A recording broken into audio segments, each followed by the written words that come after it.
Men of thought and learning at our present times are also coming up with new ideas and advice, but there's a limit to their wit.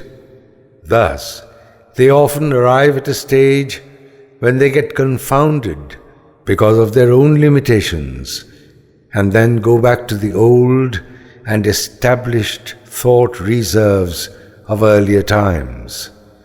Succeed or not, they will take some cue from their research and explore new solutions of some relevance, and then bring forward certain resolutions of their own brand.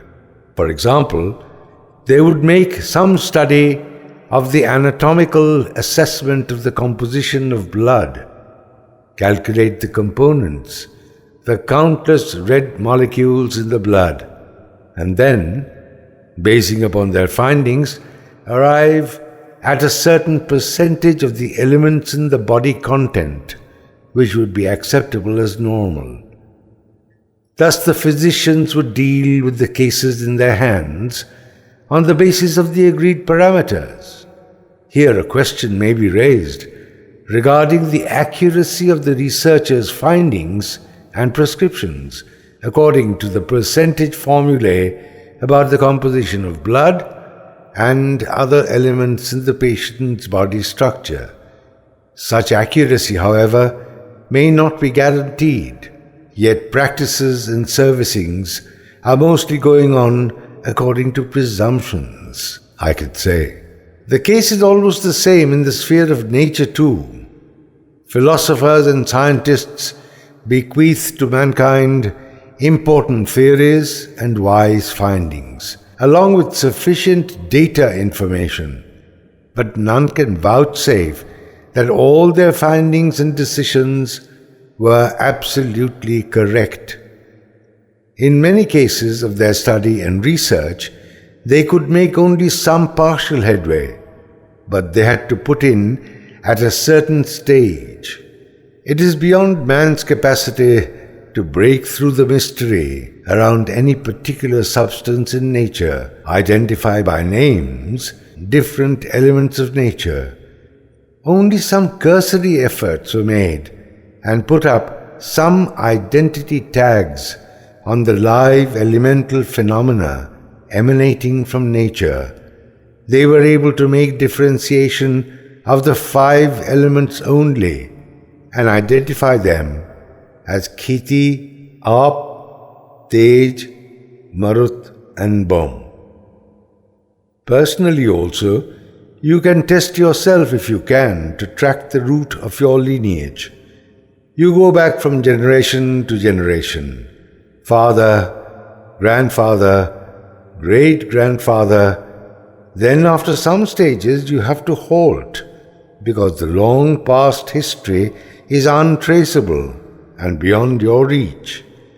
While you may be able to cite a linkage with a great preceptor of the ancient times, but who will certify its accuracy? That will be the question. The same problem exists in the sphere of nature too. However, you may try to proceed for a solution, yet the problem centering your query will remain unanswered. There are various thoughts and opinions by our seers and researchers about the origin of the earth where we live. Based on our limited studies and experiences, we have finally settled down to a conclusion that this planet was, at the inception, a ball of fire like the sun. Gradually it became cool and cooler, arose smoke, then vapor, thereafter clouds, rains from the clouds. Thus the process continued for some long time, and the surface of this planet gradually solidified and it turned cold. That is how it was divided into ocean, the sea, the rivers, and the soil content. The process of change and reconstruction has not reached the end yet. Changes and new developments are continuing, even now. To proceed further in our thought for the future, it will reasonably follow that in the course of time, all the remnant heat of this earth will be exhausted in the same slow process of its development from inception. Such thoughts may seem hypothetical. Even now, there are many more unresolved mysteries for which man is groping in the dark. For instance, the mystery of the origin of life, the process of the greenery of the earth's surface, the symmetrical play and interaction of very fine, self-regulated technology running the affairs of existence. Debate continues over questions like energy and matter, which again raises the question of the origin of these two phenomena. In fact, the chief consideration was focused on the basic needs and related interests of the living existence. In ancient times, seers and wise persons in the society felt the urgency of the issues involving security and the gradual development of the worldly life and human society. Accordingly, they prescribed ways and means for achieving material progress on the basis of their own diagnosis. Often, they were confronted with problematic issues beyond the capacity of their logic and reasoning, and they had to take recourse to assumption and to their experience, as physicians often do when they are baffled by the symptoms of the patients. However, they had to proceed on the basis of trial and error, applying the law of elimination, depending at times on their own experiences. Their conception of the elements of existence used to rest on the hypothesis of gradual refinement of the ideas and matters of life as in the past. So also it is now and will be continuing in future too. They did not bother over the question of origin or the source of ongoing issues and traditions. The uncharted firmament was never the handiwork of any particular creator. So also, there are interminable materials in the living world that did not require any superpower or a sole creator. All these have been and are omnipresent. Ultimately, they had to resign to an admission that such like many other issues were beyond human comprehension and should be accepted as such. However, poets, writers, and philosophers each endeavored in his own way about the unresolved issues of life after death. As one believes in soul, so also one must have the liberty to probe soul's operation, either good or bad. Making the best use of such liberty, men of learning composed classics on the subject, especially on divinity, and then gave vent to thoughts to their heart's content. They might have been motivated by an urge for public awareness or for their own self-satisfaction. However, that is not my concern. It has been observed that many new religious sects came up on the strength of such writings of our men of wisdom in the past. The impact of their writings used to be so very intense that the readers would be closeted within the bounds of those lessons which were used to be divided into various separate branches of instruction.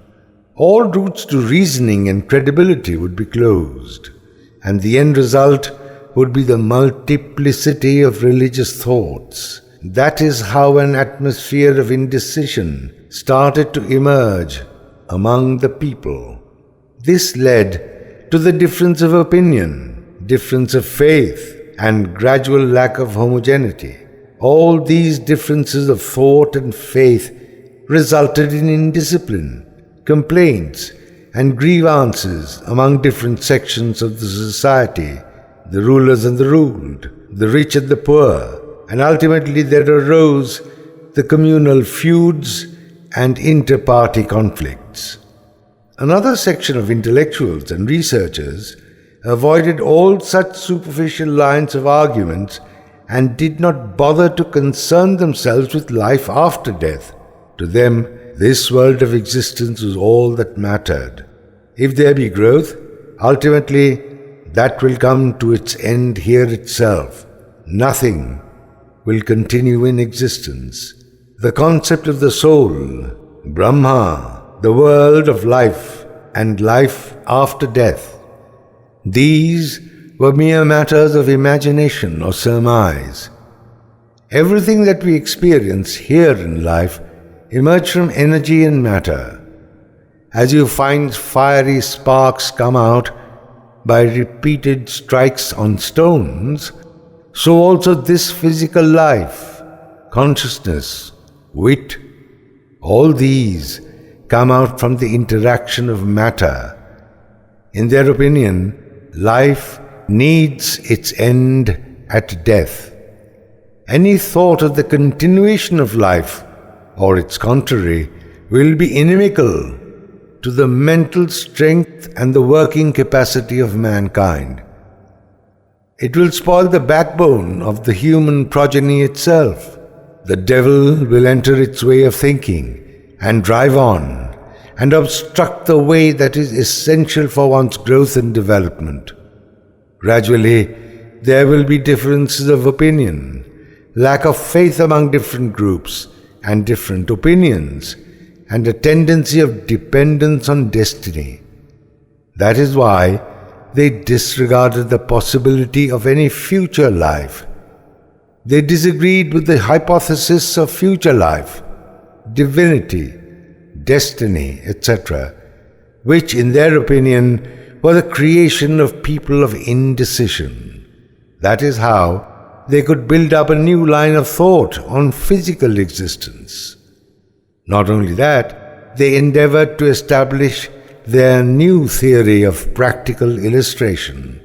Both these groups consistently raised many reasons and arguments in support of their respective views and theses, so that people could be influenced and attracted in to their own fold. They were able to create some impact on the minds of people by such mixture of arguments and sentiments, although themselves were not absolutely confirmed of the ideals and resolutions preached by them for their own interest. Questions like what after death, the movement of soul beyond this life, was that traceable and accessible? Even if they exist, we don't have any evidence to be sure and make contact with them. Though we have composed a lot of theses for others, nothing has yet been manifested about the existence of soul beyond life, nor has it been possible to reach them and obtain any help and guidance for initiating welfare activities for suffering mankind, say food and clothing, shelter and health, unity and integration in the society, and all other ingredients of happy life. No help is forthcoming from that unseen world in support of man's struggle against numerous problems of life. Seers and scholars of ancient times failed to solve such riddles. Their helplessness is quite evident in many of their own writings. The other group, who stand by the physical and objective forms of existence, are likely to entertain a different concept of the material existence perceptible in life, although those are made of very minute cells and atoms that we cannot even see by our naked eye. This group even believes that with the help of concrete objects of life, we can also reach the transformed existence even after death and departure. Their argument rests on such facts as nature's light, water, wind, food, etc., are the outcome of the limitless hemisphere. Our animal life, this physical body, sense and mind, also owe their origin to the same unknown source. Their response, reaction, and service should also be similarly creative. As this physical body is made of different elements, the vast sky above us has also diverse elements inside it. It is more likely that great flow of consciousness is running through the uncovered portion of our senses.